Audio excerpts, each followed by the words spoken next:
दोस्तों ये स्टोरी का 55 भाग है। अगर आपने इस स्टोरी के पिछले वाले भाग नहीं देखे तो मैंने प्लेलिस्ट में मेंशन कर दिया, आप जरूर जा करके चेकआउट करें। सार्थक ने अपने बालों में हाथ मारा और बोला, अब इतना पागल तो मैं भी नहीं हूँ, कब से तेरे साथ रह रहा हूँ और याद आया बचपन से यार तेरे साथ रह रहा हूँ, तो क्या मुझे पता नहीं चलेगा कि मेरे चाचा जान को वन साइड लव है। सार्थक ने आगे कहा, मुझे गट फीलिंग आ रही थी कि हो ना हो वमिका ही वह लड़की है जिसे तू वन साइड लव करता है।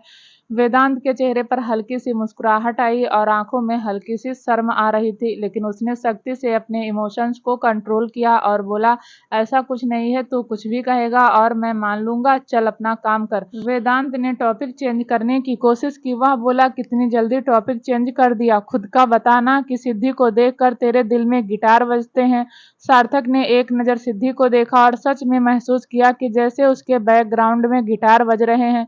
फिर अचानक से वह होश में आया और वेदांत को देखकर बोला, नहीं नहीं ऐसा कुछ नहीं है, तुम भी बात को मत पलटो, सच्ची सच्ची बताओ, या वही लड़की है जिसे तुम वन साइड लव करते हो। वेदांत मशीन में पेंच कस रहा था। उसने अपने हाथ में पकड़ा हुआ टूल साइड में रखा और पलट कर सार्थक को देखकर बोला, किसने कहा कि मुझे मेरे बारे में जो तू हवा में बातें छोड़ने लगा। सार्थक बोला, हवा में बात नहीं छोड़ रहा, मैंने कई बार नोटिस किया है कि तू किसी ना किसी के ख्यालों में तो रहता है। तूने अपने लैपटॉप पर भी लॉक लगा रखा है, मोबाइल भी मुझे नहीं हाथ लगाने देता, और तो और कितनी बार मैंने तुम्हें मम्मी के साथ किचन में खुसुर फुसुर करते हुए सुना है। कुछ तो है जो तू मुझे नहीं बताता, पापा को भी नहीं बताता, लेकिन मम्मी को बता देता है। लड़की का चक्कर है ना बाबू भैया, सच्ची सच्ची बता। वेदांत को हंसी आ रही थी, इसलिए उसने अपना चेहरा घुमा लिया और फिर बोला, ले तू उठाकर मशीन के पेंच ले लगा। फिर बोला, दिमाग का इस्तेमाल कम किया करो, ऐसा कुछ नहीं है, मेरे ऊपर ध्यान कम दे और सिद्धि के ऊपर ज्यादा। अगर वह थोड़ी सी पसंद है तो लड़की अच्छी है, शादी कर सकता है। सार्थक हंसकर बोला, शादी और उससे? पागल हो गया है, ऐसी थोड़ी ना होगी मेरी बीवी तो प्रिंसेस होगी। उसने एक पिंक कलर बॉबी लहंगा पहना होगा और वह रजावत हाउस की सीढ़ियों से उतरती हुई धीरे धीरे किसी राजकुमारी की तरह नीचे आ रही होगी। मेहमानों की नजर उस पर टिकी होगी, हर कोई यही कह रहा होगा कि सार्थक की बीवी मतलब होने वाली बीवी कितनी सुंदर है, कितनी अच्छी है, एकदम डॉल जैसी, एकदम परी जैसी। और फिर वह धीरे धीरे सीढ़ियों से होती हुई नीचे आएगी, माँ के पैर छू लेगी, फिर बड़ी माँ के भी पैर छुएगी, फिर बड़े पापा के, फिर मेरे पापा के, फिर तेरे भी छू लेगी। तू ससुर जो लगता है छुआ ही लेगा और उसके बाद वह मेरे पास आएगी और फिर मैं घुटनों के बल बैठकर उसे फूल देकर कहूंगा, प्रिंसेस क्या तुम मुझसे शादी करोगी? इतना कहकर वेदांत सच में घुटने के बल बैठ चुका था और उसके सामने सिद्धि खड़ी थी। सिद्धि को देखकर सार्थक का दिल जोरों से धड़कने लगा। वैसे तो सार्थक के बारे में कुछ नहीं सोचती थी, लेकिन जब उसने सुना कि सार्थक को ऐसी लड़की चाहिए, उसे कहीं ना कहीं थोड़ा सा बुरा लगा। लेकिन अगले ही पल वह बोली, साहब मशीन साफ हो गई, कोई और मशीन साफ करनी है? वेदांत को हंसी आ गई और सार्थक झट से खड़ा हो गया और बोला, हाँ हाँ, वह दूसरी वाली मशीन साफ कर लो। फिर सिद्धि ने हाँ में गर्दन हिलाई और दूसरी तरफ चली गई। सार्थक ने वेदांत को देखा तो वेदांत अपनी हंसी कंट्रोल करने की कोशिश कर रहा था। फिर वह बोला, मुझे पता नहीं, ऐसा क्यों लग रहा है कि तेरे और सिद्धि के कनेक्शन कान्हा ने पहले ही सेट किए हुए हैं। सार्थक बोला, देख अब तो मुझे कंफ्यूज कर रहा है, मैं क्लियर हूँ, सिद्धि और मेरा कोई कनेक्शन नहीं है, अब तू मुझे परेशान मत कर। इतना कहकर सार्थक वहां से चला गया। वह कितना भी झुठला लेता, लेकिन कहीं ना कहीं मन में सिद्धि के बारे में ही सोचता था। सार्थक आकर उस केबिन में बैठ गया जो थोड़ा सा टेम्परेरी बनाया हुआ था, लेकिन उसकी नज़र सिद्धि पर ही थी। सिद्धि अपने शरीर से ज्यादा काम करती थी, बहुत कॉन्सेंट्रेट के साथ उस मशीन को साफ कर रही थी, उससे जान लग भी नहीं रही थी, फिर भी वह कपड़े से उसे घिस घिस कर साफ कर रही थी।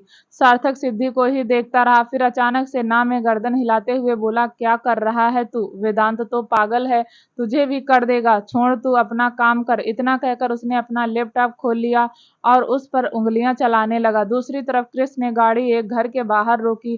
क्रिस गाड़ी से उतरा और उस घर को देखने लगा। इतने में देव भी गाड़ी से उतर गया। देव बोला, पूरे रास्ते पूछता आया हूँ कि तू कहाँ लेकर जा रहा है, लेकिन तूने बताया ही नहीं किसका घर है यह। क्रिस बोला, उस लड़के का जिसे मीरा ने मार दिया। यह सुनकर देव की आंखें हैरानी से फैल गई। वह बोला, तूने उसे कहाँ ढूंढा? उसने कहा, बस ढूंढ लिया, लेकिन अब अंदर जाने की हिम्मत ही नहीं हो रही। क्या कहेंगे उस लड़के के माँ बाप को कि उसका बेटा कैसे मर गया? देव के चेहरे पर भी टेंशन आ गई। वह बोला, लेकिन मुझे यह समझ ही नहीं आया, तू यहाँ आया ही क्यों है? यहाँ आने की जरूरत ही क्या थी। वह चैप्टर क्लोज हो गया, ऑस्ट्रेलिया में ही सीन खत्म। अब उसे यहाँ लाकर खड़ा करने का क्या मतलब है। क्रिस बोला, मेरी छुटकी रातों को सोती नहीं है, चीखने लगती है, मुझे कसकर पकड़ लेती है, रोने लगती है। कुछ तो है जो उसे परेशान कर रहा है। उसके अंदर एक गिल्ट है जिसे मैं खत्म करना चाहता हूँ और उसके लिए मुझे इस घर में जाना होगा। देव बोला, देख क्रिस, मैं तुझे जाने से नहीं रोक रहा, लेकिन सीनियर को पता चल गया तो गड़बड़ हो जाएगी, खासकर सिवाय चाचू को। क्रिस बोला, मेरे लिए सबसे पहले मेरी छुटकी है, उसके बाद सीनियर, और रही बात सीनियर की तो मुझे नहीं लगता कि वह मुझसे नाराज होंगे। चल अंदर चलकर देखते हैं आखिर वह लड़का कैसा था और मेरी छुटकी के पीछे क्यों पड़ा था। इतना कहकर क्रिस 2 कदम चलकर उस घर के मेन गेट तक गया और पीछे पीछे देव भी चला गया। क्रिस ने बेल बजाई लेकिन किसी ने दरवाजा नहीं खोला। देव बोला, तुझे पक्का पता है यहाँ कोई रहता है। क्रिस ने हाँ में गर्दन हिलाई और बोला, हाँ पक्का पता है। तो फिर दरवाजे क्यों नहीं खुल रहे। क्रिस इस बार हल्के गुस्से में देव को देखा और बोला, अरे टाइम लगता है दरवाजा खोलने में। इतना कहकर उसने फिर से बेल बजाई और इस बार एक आदमी ने दरवाजा खोला। उस आदमी ने चश्मा लगा रखा था और सफेद रंग की कमीज पहनी हुई थी और एक ढीली सी पैंट। चेहरे पर गुस्सा था। उम्र करीब 50 साल के आसपास होगी। क्रिस बोला, मैं क्रिस रघुवंशी। वह आदमी बोला, तो मैं क्या करूं, इतनी देर से बेल क्यों बजा रहे थे, मैं तो तुम्हें नहीं जानता। उस आदमी के लहजे में बहुत गुस्सा था।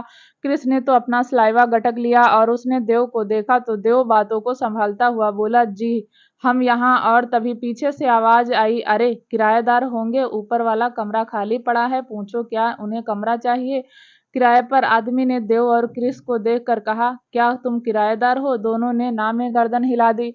देव बोला, जी नहीं, हम तो गौरव के। देव ने इतना ही कहा था कि वह आदमी गुस्से में बोला, कौन हो गौरव के। गौरव तो ऑस्ट्रेलिया गया हुआ है, कहता था पैसे भेज दूंगा, लेकिन अभी तक 1 रुपया नहीं भेजा, पता नहीं क्या कर रहा है। और तभी पीछे से एक औरत की आवाज आई, करेगा क्या, अय्याशी करने गया है। सब जानते हैं गौरव कैसा था, एक नंबर का कामचोर। उसकी माँ मर गई और इन दोनों भाई बहन को हमारे गले डाल गई, और वह गौरव, उसे हमने पढ़ाया लिखाया ताकि वह हमें पैसे कमा कर दे, लेकिन वह तो जवान होते ही उड़ गया। अरे अपनी बहन के बारे में भी नहीं सोचता। और तभी वह आदमी पलट कर उस औरत को देख कर बोला, बस करो गौरव की मामी, और कितना गौरव को कोसोगी। मैंने तो पहले ही कहा था, मजदूरी पर लगा देते हैं, तुम्हें ही पड़ी थी कि गौरव पढ़ लिख लेगा तो इस घर को संभाल लेगा।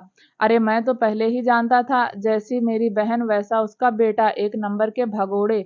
अरे वह भी किसी के साथ मुंह काला करके भाग गई थी, और जब वापस आई तो अपने पति और इन दोनों बच्चों को लेकर, और जब से चारों हमारी छाती पर मूंग दल रहे हैं। बस करो गौरव की मामी, कितना चिल्लाओगी। और फिर उस आदमी ने देव और क्रिस को देखकर कहा, अब यहाँ क्यों खड़े हो, अगर किराएदार नहीं हो तो क्यों आए हो। क्रिस बोला, जी वह हमें नहीं पता था, गौरव ऑस्ट्रेलिया चला गया है, हमें लगा कि यहीं रहता है।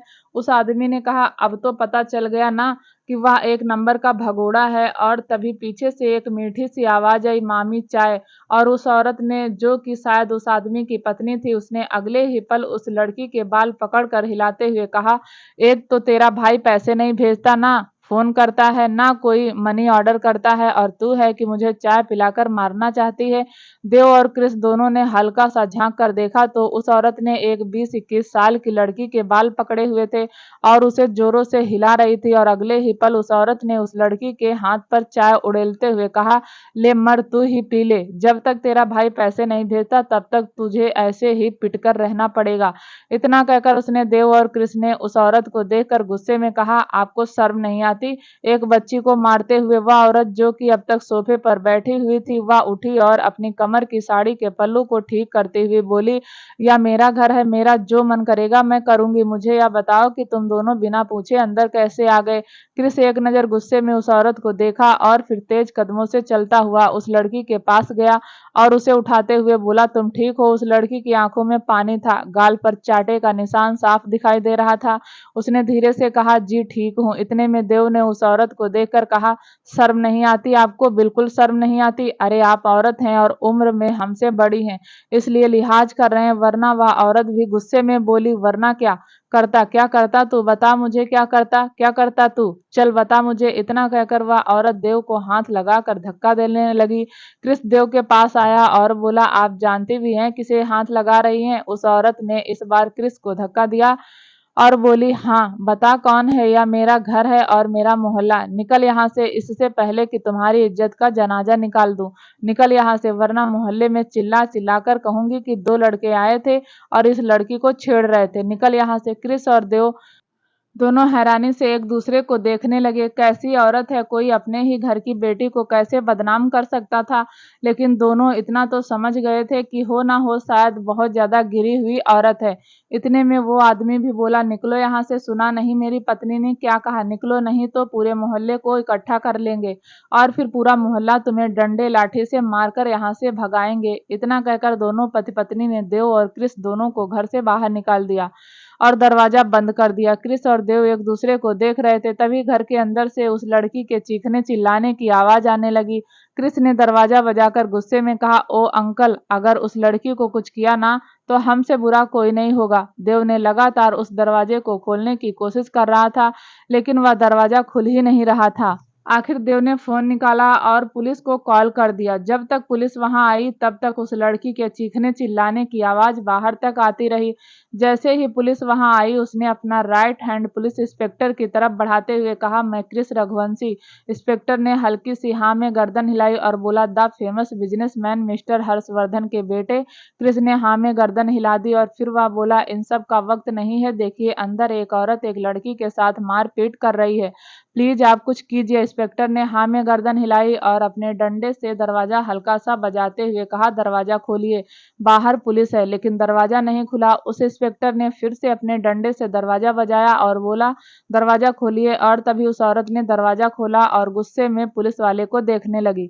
पुलिस वाले ने एक लेडी कांस्टेबल को यह सब हैंडल करने के लिए कहा। वह लेडीज अंदर आई और उस औरत की बाजू पकड़कर बोली, मारपीट चल रही है यहाँ। वह औरत अब कुछ नहीं बोली, चुपचाप गुस्से में क्रिस और देव को देखती रही, क्योंकि वह जान गई थी इन दोनों का ही किया धरा है। वहीं वह आदमी भी लेडी कांस्टेबल को देखकर बोला, जी नहीं, यहाँ कुछ नहीं हो रहा है, घर में लड़ाई होती है, इन दोनों की हो गई, आप लोग जा सकते हैं। यह सुनकर देव बोला, ऐसे कैसे चले जाएं, हमारे सामने तुमने उस लड़की को थप्पड़ मारा था, कहाँ है वह लड़की। देव की बात सुनकर इंस्पेक्टर ने उस आदमी की तरफ देखकर कहा, क्या नाम है तुम्हारा। वह आदमी बोला, सुभाष। इंस्पेक्टर ने फिर उस औरत की तरफ देखकर कहा, और तुम्हारा। वह औरत बोली, संतोष। इंस्पेक्टर ने कहा, सुभाष और संतोष, एक बात कान खोलकर सुन लो, अगर मेरा सर फिर गया तो मैं तुम दोनों को पुलिस स्टेशन ले जाऊंगा और सारी इंक्वायरी वहीं होगी, इसलिए चुपचाप बताओ, क्या तुम किसी लड़की के साथ मारपीट कर रहे थे। सुभाष और संतोष दोनों एक दूसरे का मुंह देखने लगे और दोनों ने ना में गर्दन हिला दी। क्रिस बोला, इनसे क्या पूछ रहे हैं, उस लड़की को बाहर बुलाइए जिनके साथ यह मारपीट कर रहे थे। इंस्पेक्टर सुभाष की ओर देखकर कहा, बुलाओ उस लड़की को, अब तो वही सच बताएगी। संतोष ने गुस्से में क्रिस को देखा और फिर एक जोर से आवाज लगाई, गरिमा गरिमा। गरिमा आवाज सुनकर वह लड़की जिसका नाम गरिमा था वह बाहर आई। उसकी आंखों में पानी था, होठों पर खून निकल रहा था, चेहरे पर भी निशान थे। साफ पता चल रहा था कि सुभाष और संतोष दोनों ने उसे मारा पीटा। इंस्पेक्टर ने उस लड़की को देखा और फिर कांस्टेबल की तरफ इशारा किया। लेडी कांस्टेबल उस लड़की के पास गई और बोली, तुम्हारा नाम गरिमा है। उस लड़की ने हाँ में गर्दन हिला दी। लेडी कांस्टेबल ने कहा, यह दोनों तुम्हारे साथ मारपीट कर रहे थे। गरिमा ने ना में गर्दन हिला दी और यह देखकर क्रिस और देव दोनों हैरान हो गए। क्रिस बोला, झूठ क्यों बोल रही हो, अभी हमारे सामने ही तुम्हारी इस संतोष मामी ने तुम्हें थप्पड़ मारा था और अब तुम इन्हें बचाने के लिए झूठ बोल रही हो। गरिमा ने हल्का सुबकते हुए पुलिस इंस्पेक्टर को देखा और बोली, मारपीट नहीं कर रहे थे, मैं सच कह रही हूँ। इंस्पेक्टर ने कहा, देखो, अपने मामा मामी से डरने की जरूरत नहीं है, बताओ मुझे क्या सच है और क्या झूठ, मैं अभी इनकी खबर लेता हूँ। गरिमा बोली, मैं सच कह रही हूँ, मेरे साथ मारपीट नहीं हुई। लेडी कांस्टेबल ने इस बार गरिमा को थोड़ा सा डांटते हुए कहा, तो यह चोटें कहाँ से लग गई। गरिमा ने नम आंखों से लेडी कांस्टेबल को देखा और बोली, मैं सीढ़ियों से गिर गई। इंस्पेक्टर सारा नजारा समझ गया था कि हो ना हो इस लड़की को खूब डराया है।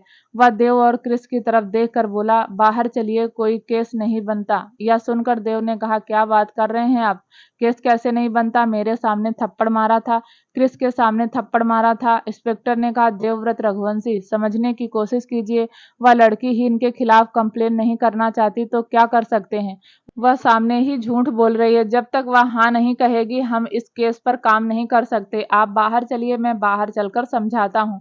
इतना कहकर उसने देव और क्रिस दोनों को बाहर जाने का इशारा किया। दोनों ही हैरानी से गरिमा को देख रहे थे। गरिमा ने अपनी आंखें नीची कर ली और दोनों ही वहां से चले गए। उसके जाते ही इंस्पेक्टर ने सुभाष और संतोष से कहा, एक और बार आप दोनों की कंप्लेन मिली तो छोड़ूंगा नहीं। फिर उसने गरिमा को देखकर कहा, देखो बेटा, उम्र में तुम्हारे बाप की जगह हूँ, इसलिए कह रहा हूँ, सहन उतना ही करना चाहिए जितना सह सको, वरना सहने की आदत पड़ जाती है। जब तक अपने लिए लड़ाई नहीं करोगी, दुनिया वाले ऐसे ही तुम्हें मजबूर करते रहेंगे। बाकी शक्ल से तुम समझदार लग रही हो, अपना भला सोच सकती हो। गरिमा ने इंस्पेक्टर की ओर नहीं देखा, बस हाँ में गर्दन हिलाई। इंस्पेक्टर ने लेडीज कांस्टेबल को वहां से चलने का इशारा किया। फिर वह और लेडीज कांस्टेबल भी वहां से चले गए। बाहर आते ही देव बोला, आपने उसे छोड़ क्यों दिया? इंस्पेक्टर ने कहा, देखो देव, समझने की कोशिश करो, वह लड़की जब तक खुद लड़ना नहीं चाहेगी तब तक कुछ नहीं हो सकता। ना ही मैं कंप्लेन लिख सकता हूँ, ना ही उसके मामा मामी को सजा दिलवा सकता हूँ। आप समझिए, मैं इस केस में कुछ नहीं कर सकता। देव बोला, तो फिर वह लड़की ऐसे ही टॉर्चर होती रहेगी? इंस्पेक्टर ने कहा, अगर केस हो भी जाएगा तो क्या होगा? उसके मामा मामी को सजा मिल जाएगी, और उस लड़की का क्या? उसके अंदर तो डर हमेशा ही बना रहेगा। उस लड़की के अंदर का डर खत्म कीजिए। पुलिस केस में कुछ नहीं रखा। मेरे पास जितने भी केस आते हैं, मैं कोशिश करता हूं कि उन्हें बाहर से ही सुलझा दूं, इसलिए इस केस को भी बाहर से सुलझाने की कोशिश कर रहा हूं। आप अगर उस लड़की को बचाना चाहते हैं तो उसके अंदर कॉन्फिडेंस डालिए, उसके अंदर जीने की इच्छा होनी चाहिए। वह लड़की तो मान चुकी है कि उसका वह नसीब है, इसलिए वह मारपीट होने के बाद भी चुप रहती है, शायद इस डर के कि अगर मामा मामी ने उसे घर से निकाल दिया तो कहाँ जाएगी। इंस्पेक्टर ने आगे कहा, और बात सच भी है, आजकल लड़कियों का सुरक्षित रहना बहुत मुश्किल हो गया है। देखा ना आपने, गरिमा कितनी सुंदर है। मान लीजिए वह अपने मामा मामी के खिलाफ भी गई और मामा मामी ने उसे घर से निकाल दिया, तो वह कहाँ जाएगी? देव बोला, हमारे घर आएगी। यह सुनकर इंस्पेक्टर को घबराहट आ गई। वह बोला, बोलने से पहले सोच लिया करो। अपनी फैमिली से पूछा है कि क्या वह एक अजनबी लड़की को अपने घर रखेंगे? चलो रख भी लिया तो क्या गरिमा आप लोगों के घर रहने में कंफर्टेबल होगी? इंस्पेक्टर ने आगे कहा, देखो, एक और बार अगर आप लोगों ने इनकी कंप्लेन की तो मैं एक्शन लूंगा, लेकिन अभी मैं कुछ नहीं कर सकता। अब चलता हूँ। इतना कहकर इंस्पेक्टर ने लेडीज कांस्टेबल की तरफ इशारा किया और वह दोनों वहां से चले गए। उनके जाते ही क्रिस और देव दोनों ही इधर उधर गुस्से में चक्कर लगाने लगे और हर बार उस घर की तरफ देखने लगे। देव बोला, यार कुछ भी कहो, लेकिन गरिमा हमारी वजह से परेशान है। बेशक उसका भाई कैसा भी था, लेकिन इसके अंदर एक उम्मीद तो थी कि उसका भाई है। अब तो इसकी हालत और ज्यादा बुरी हो गई। क्रिस बोला, यार कुछ भी करके हमें गरिमा के लिए कुछ तो करना चाहिए। देव बोला, क्या कर सकते हैं? वह खुद ही अपने लिए कुछ करना नहीं चाहती। हमारे सामने उसकी मामी ने उसे थप्पड़ मारा और उसके मुंह से आवाज नहीं निकली। अरे अभी के अभी पुलिस के सामने सब कुछ सच सच बता देती, फिर देख लेते सुभाष को भी या संतोष को भी। लेकिन नहीं, वह लड़की खुद ही अपनी मदद नहीं करना चाहती। कहकर देव तो बोनट पर बैठ गया और तभी क्रिस बोला, यार देखो, इंस्पेक्टर की बात भी सही थी। एक अकेली लड़की का घर होना बहुत जरूरी है, और तूने देखा ना गरिमा कितनी खूबसूरत है। अगर वह बाहर जाएगी तो 10 तरीके के भेड़िए उसे रोकने के लिए तैयार रहेंगे। पता है ना, सरगम और मीरा भी किस दलदल से निकलकर बाहर आई थी। ऐसा ना हो कि गरिमा भी उस दलदल में फंस जाए। देव ने अपने फोन की स्क्रीन को स्क्रॉल करके कहा, वह सब तो ठीक है, लेकिन आज ऑफिस नहीं चलेगा। पापा के मैसेज आ रहे हैं यार, एक इम्पोर्टेंट डील थी। क्रिस ने कहा, यार गरिमा को ऐसे छोड़कर जाना अच्छा नहीं लग रहा, छोटी बहन जैसी है। देव ने हैरान होकर क्रिस को देखकर बोला, छोटी बहन जैसी? भाई एक बात बता, अगर तेरी छोटी बहन को पता चल गया कि उसकी भाभी ने उसके भाई को मारा है तो क्या होगा? उसने कुछ नहीं कहा, बस देव को देखता रहा। देव ने आगे कहा, कुछ भी मत सोच, तू गरिमा के लिए कुछ करना ही चाहता है ना? एक काम करते हैं, एक बढ़िया सी कॉलोनी में इसके लिए एक फ्लैट खरीद देते हैं और एक सिक्योरिटी गार्ड का अरेंजमेंट भी कर देते हैं। एक बढ़िया सी नौकरी दे देंगे, फिर वह सरवाइव कर लेगी ना इस दुनिया में। देव ने कहा। क्रिस ने कहा, हाँ, जैसे तू उसे देगा और वह सब कुछ ले लेगी। यार तू बहुत ज्यादा प्रैक्टिकल सोचता है। पता नहीं तेरे और सरगम के बीच में प्यार कैसे हो गया। कहाँ वह दिल से सोचने वाली और कहाँ तू दिमाग से सोचने वाला। देव ने कहा, तो फिर तू ही बता दे, तू क्या चाहता है? कृष ने कुछ सोचकर उससे कहा, आजकल युग क्या कर रहा है। देव बोला, मैं कुछ समझा नहीं। कृष बोला, देख, शिवाय भाई ने उसे वैसे भी ऑफिस से छुट्टी दे रखी है, तो क्यों ना उसे यहाँ भेज दे। वैसे भी तुझे याद है, जब हम घर के अंदर गए थे तो संतोष जी ने क्या कहा था कि क्या तुम किराएदार हो, हम युग को यहाँ किराएदार बनाकर भेज देते हैं। वह गरिमा से दोस्ती कर लेगा और फिर उसे समझाएगा। देव बोला, क्या समझाएगा कि मीरा ने उसके भाई को मार दिया। देव की बात सुनकर कृष ने हैरानी से देव को देखा और देव हंसने लगा। कृष बोला, तू पागल है क्या, हमेशा उल्टी बातें करता है। एक बात बता, चलो हमने उसे बता भी दिया कि उसके भाई की मौत हमारी वजह से हुई है, तो उसे क्या अच्छा लगेगा। क्या वह फिर से वजह पूछेगी और हम उसे क्या वजह देंगे कि उसका भाई रेपिस्ट था, उसका भाई मेरी बीवी के साथ जबरदस्ती करने की कोशिश कर रहा था और मेरी बीवी ने उसे मार दिया। क्या बीतेगी उस पर जब उसे यह पता चलेगा कि उसका भाई इतनी गंदी हरकत कर रहा था। वह पहले ही अपने भाई के इंतजार में है। जब उसे पता चलेगा उसका भाई मर गया तो वह और टूट जाएगी, और तब उसे पता चलेगा कि उसका भाई किस वजह से मरा है, तब तो और ज्यादा परेशान हो जाएगी। उसे हम यह सब नहीं बताएंगे, हम पहले युग की और उसकी दोस्ती कराएंगे। जब वह युग पर पूरा भरोसा करने लगेगी तब युग उसे बताएगा कि उसके भाई की डेथ हो गई, और फिर हम उसे कभी नहीं बताएंगे कि उसके भाई की डेथ कैसे हुई। और मैं सच बताऊं, मैं नहीं चाहता गरिमा को कभी पता चले कि गौरव की मौत कैसे हुई। देव बोला, भाई मेरे अंदर ना इतना दिमाग नहीं है, मैं इतना नहीं सोच सकता, मैं बस अपनी सरगम के बारे में सोचता हूँ। इतना कहकर देव ने अपने फोन की स्क्रीन पर सरगम की फोटो देखी जो उसने मोबाइल स्क्रीन पर लगा रखी थी। कृष बोला, अगर कुछ समझ नहीं आता तो कम से कम नकारात्मक बातें तो मत कर। इतना कहकर कृष ने अपना फोन लिया और सीधा युग को कॉल किया। 2 रिंग में ही युग ने फोन उठाकर कहा, हाँ चाचा, आज मेरी याद कैसे आ गई। तो कृष ने कहा, मैं तुम्हें एक एड्रेस भेज रहा हूँ, जितनी जल्दी हो सके यहाँ आओ। युग ने कहा, सॉरी मैं नहीं आ सकता, सिवाय मामू ने मुझे यहाँ अभिमान के साथ रहने के लिए कहा है। कृष बोला, बहुत रह लिया तू अभिमान के साथ। अभिमान कोई दूध पीता बच्चा नहीं है, वह अपनी बीबी को मना कर ला सकता है। अरे बड़ी बड़ी डील वह ऐसे ही टाइप कर देता है, अपनी बीबी की नाराजगी दूर नहीं कर पाएगा। कृष की बात सुनकर युग ने कहा, अरे तुम समझ नहीं रहे हो, यहाँ तो कांड पर कांड हुए जा रहे हैं। कभी भाई रूठ जाता है, कभी बहन को मनाने जाता है तो भाई हाथ से निकल जाता है, और भाई को मनाने जाता है तो कभी कोशिश ही नहीं की। कृष बोला, वह सब कुछ मुझे नहीं पता, मैं तुम्हें एड्रेस सेंड कर रहा हूँ, अभी आकर मिल। और रही बात अभिमान के साथ रहने की, तो मैं सिवाय भाई से बात कर लूंगा। इतना कहकर उसने फोन कट किया और युग को वहां का एड्रेस सेंड कर दिया। और तभी देव ने कहा, वह भी यहीं आएगा, मोहल्ले पड़ोस वाले भी देखेंगे बेवकूफ, चलो किसी रेस्तरा में बैठते हैं, वहां चलकर बात करेंगे। कृष को देव का सुझाव सही लगा। वह बोला, अब की ना तुमने अव्वल वाली बात की। इतना कहकर वह दोनों भी वहां से गाड़ी लेकर चले गए। अगले 1 घंटे में युग, देव और कृष तीनों ही एक रेस्टोरेंट में बैठे थे। वह गरिमा के घर के आसपास ही था और कृष ने सब कुछ युग को बता दिया। युग बोला, यार एक बात बताओ, तुम लोग तो बिजनेस में इन्वॉल्व होकर अच्छी अच्छी पोजीशन पर बैठ जाओगे और मैं क्या चक्कर लगाने में ही लगा रहूंगा। यार मैं नहीं जा रहा गरिमा वरिमा के पास, मुझे नहीं जाना, मैं अभिमान के साथ ही ठीक हूँ। और वैसे भी मैं किसी लड़की से दोस्ती नहीं कर पाऊंगा, खासकर जब से मैं संजना से मिला हूँ तब से तो मुझे दोस्ती करने में डर लगता है। इतना कहकर युग ने देव को देखा। देव सुलगती हुई आंखों से युग को ही देख रहा था। वह अपनी कुर्सी से उठा और इतने में युग अपनी कुर्सी से उठकर थोड़ा सा दूर भाग गया और जोर जोर से हंसने लगा।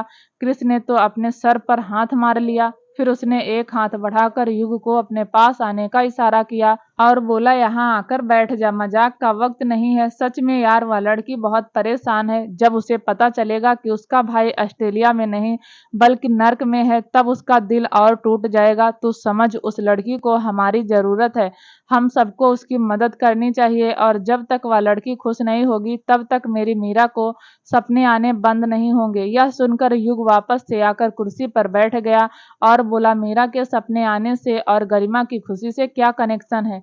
या कुछ भी लॉजिक लग रहा है? कृष्ण ने गुस्से में युग को देखकर कहा, पहली बात माना कि मीरा हम सब में सबसे छोटी है, लेकिन इसका मतलब यह नहीं कि तू उसे नाम से बुलाएगा।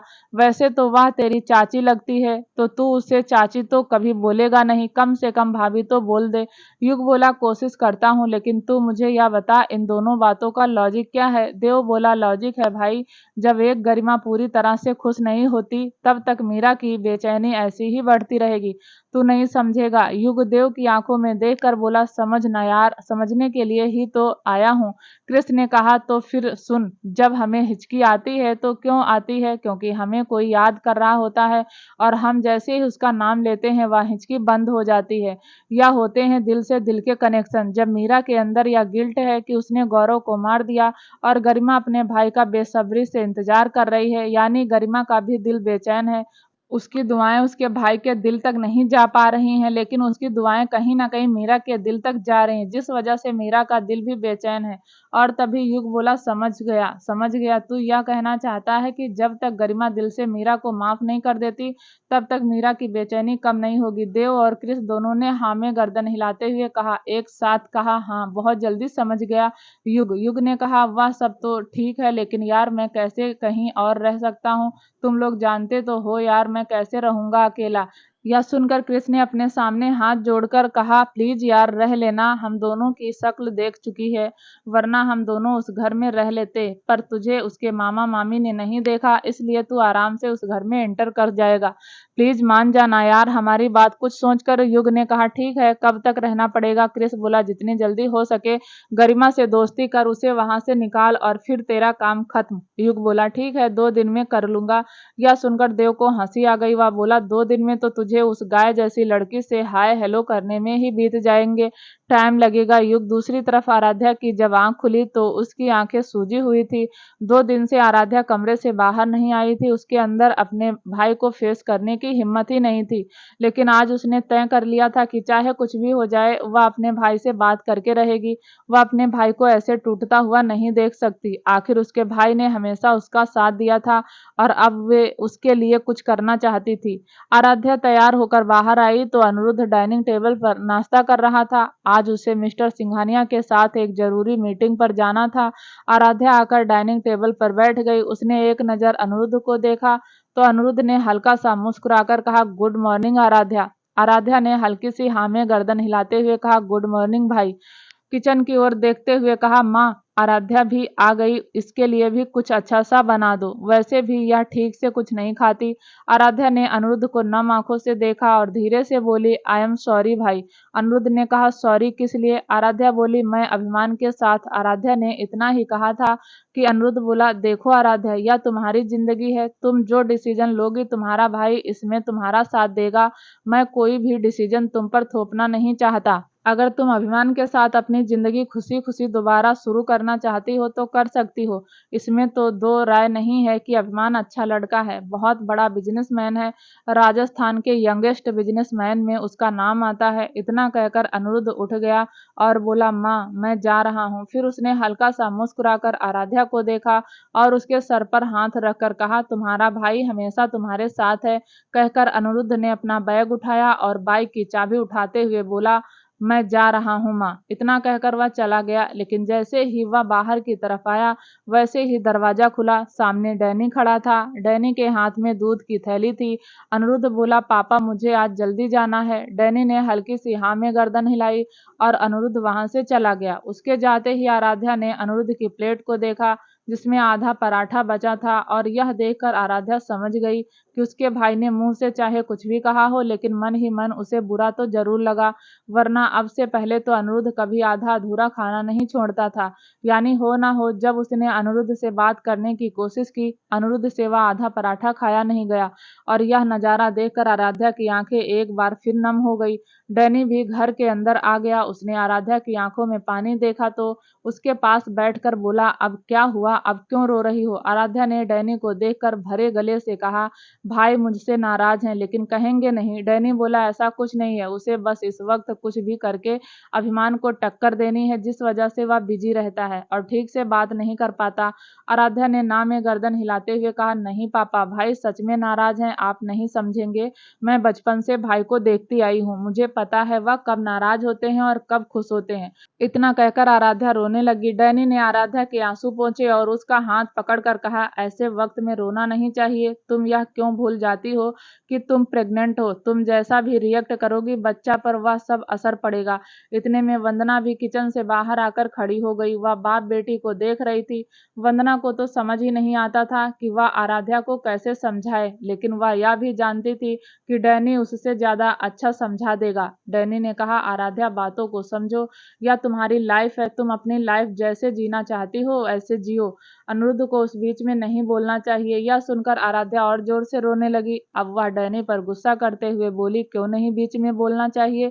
बचपन से लेकर आज तक उन्होंने मेरी परवरिश की, बचपन से लेकर आज तक उन्होंने मुझे संभाला, मुझे अपने हाथों से खाना खिलाया, रात रात भर बैठकर मेरे साथ असाइनमेंट बनवाते थे।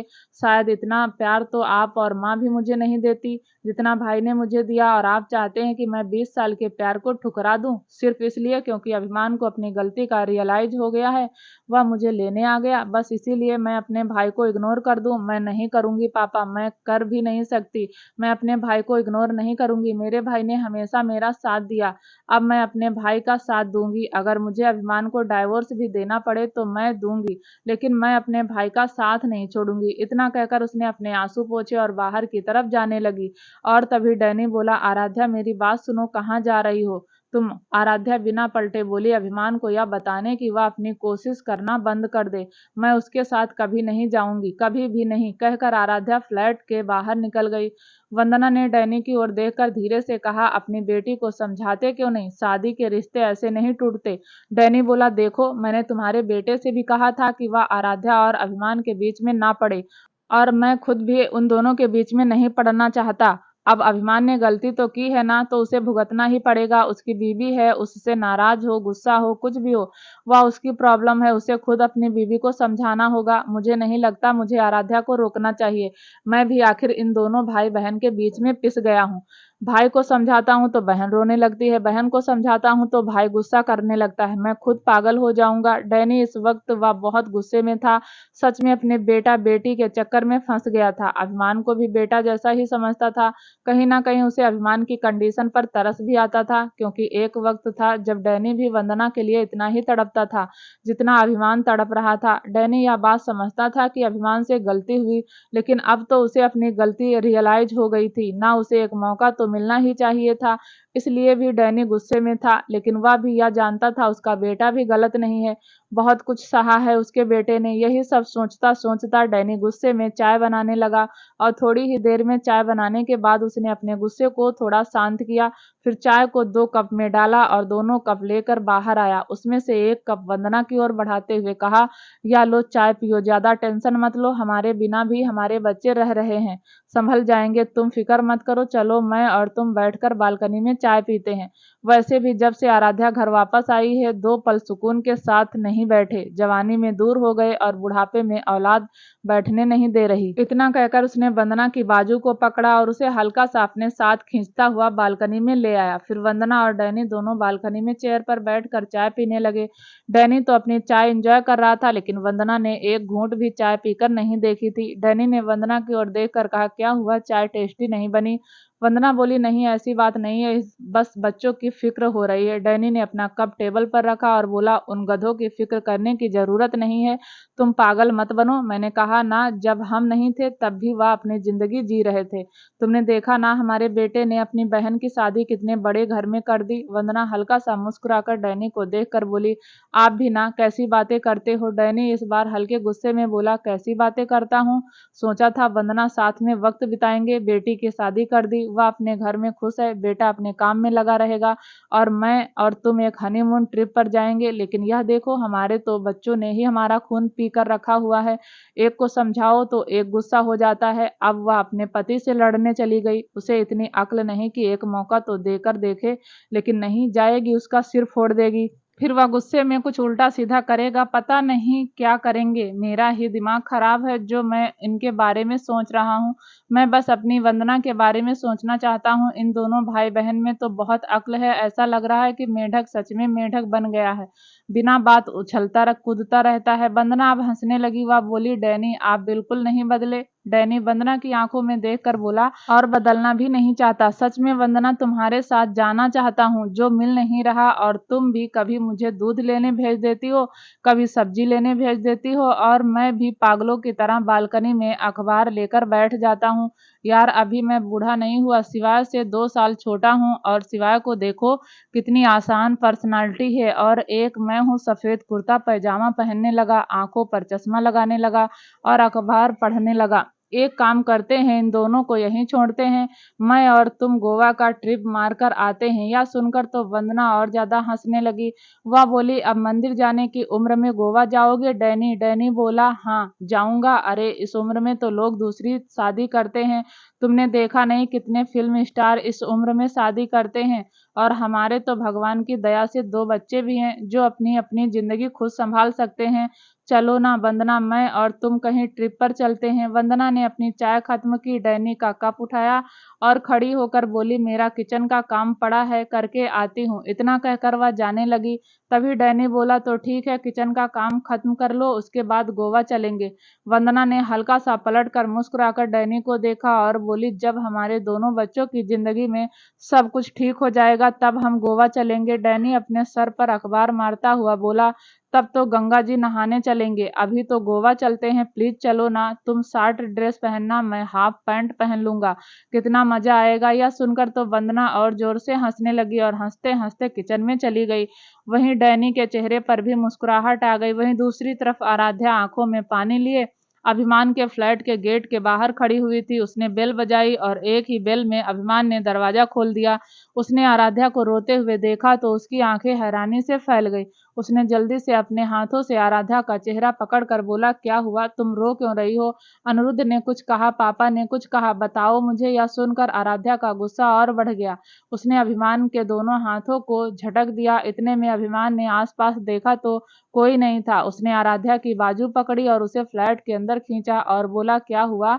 अब क्या कर दिया मैंने जो तुम इतना गुस्से में हो? आराध्या बोली, एक बात कान खोलकर सुन लो अभिमान, मैं तुम्हारे साथ वापस नहीं जाऊंगी, बिल्कुल नहीं जाऊंगी। अगर तुम्हें यह लगता है कि मैं अपने भाई के खिलाफ जाकर तुम्हारे साथ अपनी नई जिंदगी की शुरुआत करूंगी तो भूल जाओ। मुझे नहीं रहना तुम्हारे साथ, नहीं करनी तुम्हारे साथ अपनी जिंदगी की शुरुआत। मैं और मेरा भाई मेरे बच्चे को पाल सकते हैं। तुम चले जाओ यहाँ से, पूरी जिंदगी भी इस फ्लैट में रहोगे, मैं तब भी नहीं मानूंगी। इसलिए हाथ जोड़कर कहती हूँ, चले जाओ हमारी जिंदगी से। अभिमान बोला, मैं माफी तो मांग रहा हूँ, गलती हो गई मुझसे, उसके लिए पछता तो रहा हूँ।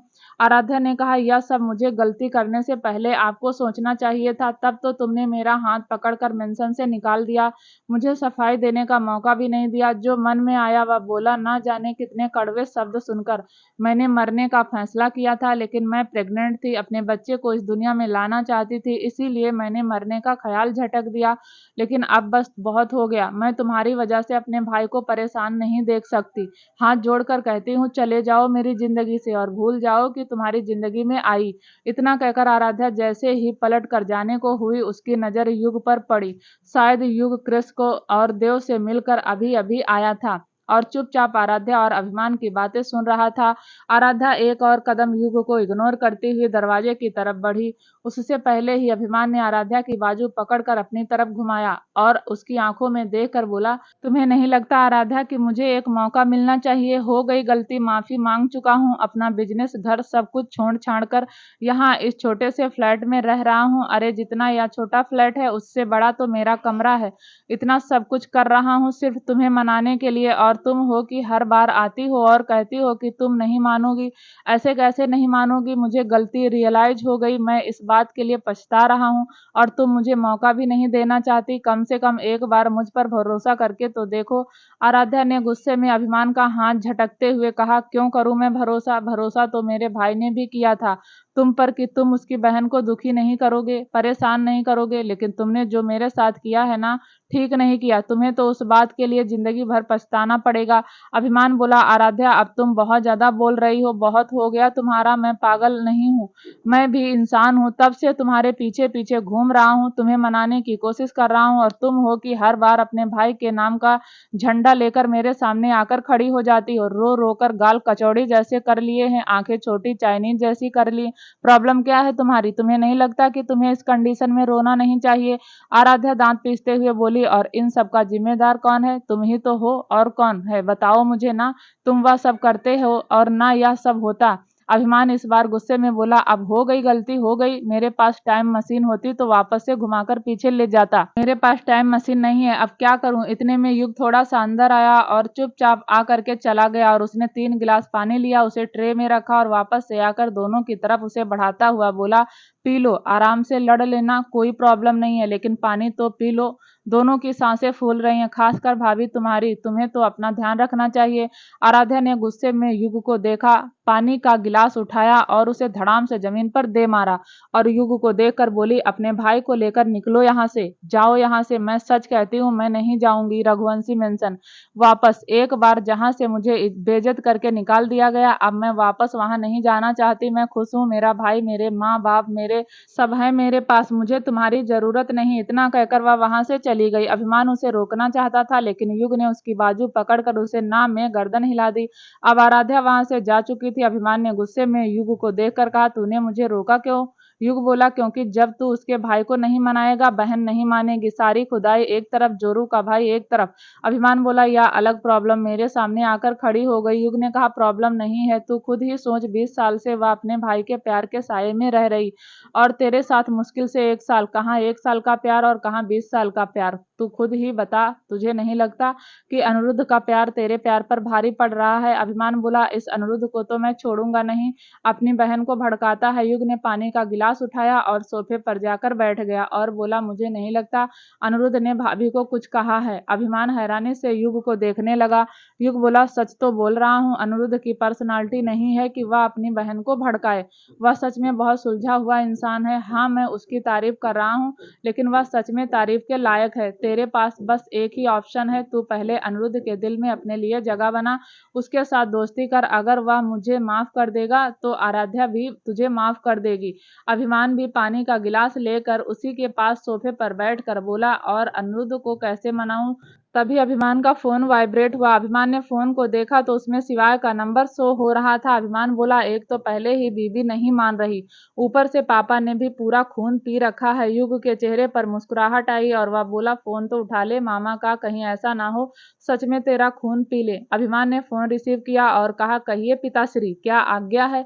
शिवाय बोला, आधे घंटे में ऑफिस आओ। यह सुनकर अभिमान की आंखें हैरानी से फैल गई। वह बोला, लेकिन पिताश्री, आपने तो मुझे वनवास दे रखा है, मैं दरबार में कैसे उपस्थित हो सकता हूँ?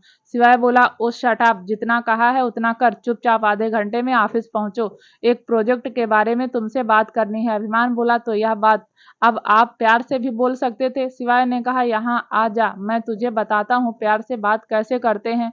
जैसे तू आराध्या से प्यार से बात करता है ना, ऐसे मैं तुझसे प्यार से बात करूंगा। अभिमान बोला, पापा अब आप मुझे ताने मार रहे हो, टीवी सीरियल को ज्यादा ही देखने लगे हो। शिवाय बोला, अभिमान, खाली रह रह के ना तेरे दिमाग में गोबर भर चुका है, चुपचाप ऑफिस आ। इतना कहकर शिवाय ने फोन कट किया और उसने दिव्यांश को देखा तो दिव्यांश ने हंसकर कहा, धीरे धीरे तूने अपने बेटे को अपने रंग में रंग ही डाला, कमेंट मारने लगा है तेरा बेटा। शिवाय बोला, तो तू चाहता है मेरा बेटा मेरे जैसा बन जाए ताकि कभी भी आराध्या को परेशान ना करे?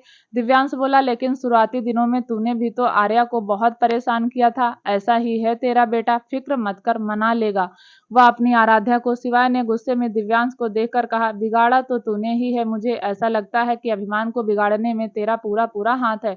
दिव्यांश बोला, अबे मेरा कैसा हाथ है, कुछ भी बोले जा रहा है? शिवाय कुछ कहता उससे पहले ही केबिन का दरवाजा खुला, सामने हर्षवर्धन खड़ा था। वह बोला, तुम दोनों का हो गया हो तो मीटिंग अटेंड करने चले।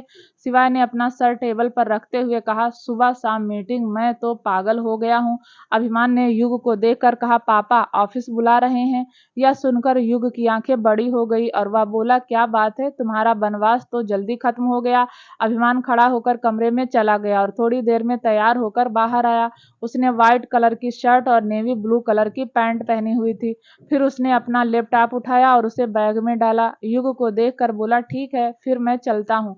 और जैसे ही वह बाहर की तरफ जाने लगा वैसे ही युग बोला, ओ भाई, मैं भी हमेशा के लिए जा रहा हूँ। यह सुनकर अभिमान ने युग की तरफ देखा। अगले 20 मिनट में दोनों गाड़ी में थे। अभिमान बोला, आई थिंक क्रिस और देव सही कह रहे हैं, तुझे उस लड़की की हेल्प करनी चाहिए, बाकी हम सब तो बिजी हैं। युग ने कहा, हाँ हाँ, मैं ही जाऊंगा, मैं ही तो दिखाई देता हूँ सबको। एक्चुअली मैं सबको फ्री दिखाई नहीं देता, मैं सिंगल हूँ ना, इसीलिए सब मुझे ही काम बताते हैं। एक बार मेरी शादी हो जाएगी ना तो मैं भी तुम लोगों की तरह बिजी हो जाऊंगा, मेरा भी रूठना मनाना चलेगा। इतना कहकर युग ने एक स्माइल अभिमान को पास की और अभिमान के चेहरे पर हल्की सी मुस्कुराहट आई। युग ने गाड़ी रघुवंशी इंडस्ट्रीज के बाहर रोक दी। दोनों ही गाड़ी से उतरकर अंदर गए। अभिमान सीधा अपने पापा के केबिन में गया और युग क्रिस और देव से मिलने देव के केबिन में गया। अभिमान ने अपने पापा का केबिन खोला तो सामने सिवाय एक फाइल पकड़े हुए खड़ा था। उसने एक जेंटलमैन की तरफ कहा, पापा अंदर आ जाऊं? सिवाय ने अभिमान की आवाज सुनी और अपनी नजर फाइल से हटाकर केबिन के गेट की तरफ की। कुछ देर तक वह अपने बेटे को ही देखता रहा, फिर बोला, आ जाओ, तुम्हें इजाजत लेने की जरूरत नहीं है। अभिमान बोला, जानता हूँ, लेकिन फिर भी इस वक्त हम ऑफिस में हैं और यह बात तो मैंने आपसे ही सीखी है कि पर्सनल और प्रोफेशनल दोनों लाइफ अलग अलग रखनी चाहिए। सिवाय ने हंसकर कहा, दोनों लाइफ अलग अलग रखनी चाहिए और दोनों लाइफ को बैलेंस भी करना चाहिए। खैर बैठो, बताओ कहाँ तक गई तुम्हारी प्रोसेसिंग? यह सुनकर अभिमान मुंह बनाकर सिवाय को देखकर बोला, आपको क्या लगता है आपकी बहू बहुत अच्छी है? मुझे नहीं पता, आपको आराध्या में ऐसा क्या नजर आया कि आप उसकी तारीफ करते हैं? वह नहीं मानने वाली, नहीं मानेगी। जब तक वह उसका खड़ूस भाई उसके साथ रहेगा तब तक तो वह बिल्कुल नहीं मानेगी। आपको पता है पापा, मैंने ऑलमोस्ट उसे पटा ही लिया था, उसके साथ लंच करने भी गया, लेकिन फिर से कुछ बखेड़ा खड़ा हो गया और वह फिर से गुस्सा होकर चली गई। आज सुबह ही मेरी और उसकी बहस हुई। इतना कहकर अभिमान चेयर पर बैठ गया। सिवाय ध्यान से उसकी बातें सुन रहा था। फिर उसने अपने हाथ में पकड़ी हुई फाइल अभिमान की तरफ देखते हुए कहा, यह रहा तुम्हारी प्रॉब्लम का सल्यूशन। अभिमान ने फाइल उठाई और उसे पढ़कर कहा, यह मेरी प्रॉब्लम का सल्यूशन कैसे हो सकता है? सिवाय बोला, यह श्रीखंड प्रोजेक्ट है जिसे हम सिंघानिया के साथ स्टार्ट कर रहे हैं। इस प्रोजेक्ट पर तुम और तुम्हारा साला दोनों काम करेंगे और वही तुम अनिरुद्ध के दिल में अपने लिए जगह बना लोगे। मैंने तुम्हारे लिए सिचुएशन क्रिएट कर दी है। अब इस सिचुएशन का फायदा कैसे उठाना है तुम अच्छे से जानते हो। अभिमान के चेहरे पर एक मुस्कुराहट आई। उस मुस्कुराहट के पीछे दो रीजन थे। एक तो वह फिर से काम शुरू कर सकता था, दूसरा अपने साले के साथ काम शुरू कर सकता था। दोनों दोस्तों में उसके लिए तो एक अच्छी अपॉर्चुनिटी थी। वह अपने पापा को देखकर बोला, सिचुएशन तो अच्छी है पापा, पर वह मान तो जाएगा ना? क्योंकि जब तक जोरू का भाई नहीं मानेगा, जोरू भी नहीं मानेगी। यह सुनकर सिवाय के चेहरे की मुस्कुराहट बड़ी हो गई। वह हैरानी से अभिमान को देखकर बोला, 4 दिन में मेंशन से बाहर क्या रहे, छपरी लैंग्वेज सीख ली? यह सुनकर अभिमान हल्का सा मुस्कुराया और बोला, यह छपरी लैंग्वेज नहीं है पापा, यह तो टाउन टू अर्थ है। आप ही ने तो कहा था कि मुझे टाउन टू अर्थ होना चाहिए। सिवाय बोला, अच्छी बात है, कभी कभी अपने दिल को हल्का करने के लिए भी ऐसी बातें कर लेनी चाहिए, हमेशा अकड़ में नहीं रहना चाहिए। अब जाओ, कल तुम्हें इस प्रोजेक्ट को शुरू करना है। कल से तुम और अनिरुद्ध दोनों ही सिंघानिया इंडस्ट्रीज में इस प्रोजेक्ट को शुरू करोगे। एक और बात, शिवांगी भी तुम्हारे साथ होगी। यह सुनकर अभिमान ने सिवाय को देखा तो सिवाय बोला, ऐसे मत देखो, तुम्हारा प्यार और शिवांगी का प्यार बेकार एक अनिरुद्ध ही है जिसे वह शायद सबसे ज्यादा प्यार करती है, और इस प्यार की बहुत बड़ी वजह भी है, अनिरुद्ध से अच्छा लड़का हम लोगों को नहीं मिलेगा। शिवांगी के दिल की हालत समझो, छोटी बच्ची है लेकिन उसका प्यार बहुत पवित्र है। अभिमान खड़ा होकर बोला, समझ गया पापा, अब चलता हूँ, सुबह सिंघानिया इंडस्ट्रीज पहुंच जाऊंगा। लेकिन शिवांगी वह कैसे आएगी? सिवाय बोला, उसकी फिक्र मत करो, मैंने उसका भी कुछ सोच रखा है, बस तुम यह कड़वे रिश्ते को मीठा बनाने की कोशिश करो। अभिमान ने हल्की सी हाँ में गर्दन हिलाई और बोला, जी पापा, कोशिश तो पूरी कर रहा हूँ। वह बाहर की तरफ जाने लगा और तभी सिवाय बोला, तुमने आराध्या को सारी सच्चाई बता तो दी? यह सुनकर अभिमान रुक गया और पलटकर सिवाय को देखकर बोला, हाँ, मैंने बता दिया कि यह सब मिसअंडरस्टैंडिंग की वजह से हुआ था। क्या होगा आगे जानने के लिए प्लीज़ दोस्तों चैनल को लाइक शेयर सब्सक्राइब जरूर करें, ताकि जब भी वीडियो डालें आपको नोटिफिकेशन तुरंत मिले। तब तक के लिए नमस्कार, धन्यवाद।